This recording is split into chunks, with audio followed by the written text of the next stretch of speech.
তিথিটোত আমি আচলতে এনেকৈ ভাবি আছিলোঁ যে জুবিনে যিহেতু নিজে বিচাৰিছিল যে তেওঁ ব্ৰহ্মপুত্ৰত বিলীন হৈ যাব বিচাৰিছিল, আগতে নিজে মঞ্চটো বহুতবাৰ কৈছে।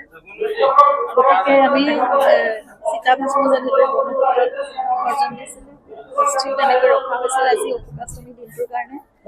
আৰু অশ্বক্লান্তত আহিয়ে আজি আমি এইখিনি কামখিনি সম্পূৰ্ণ কৰিলোঁ। কায়িকভাৱে অৱশেষ সেইখিনি আছিল আমাৰ হাতত, আৰু তাতে মই সদায় গৈ তেওঁৰ লগত বহি কথা পাতিছিলোঁ, চাকি জ্বলাই।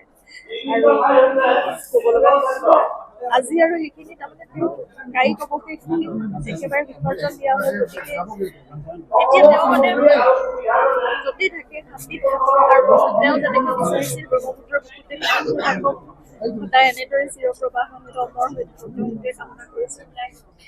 কোৱা হয় যে ইয়াৰ পিছত যেতিয়া বৈকুণ্ঠ যাত্ৰা সুখত থাকক আৰু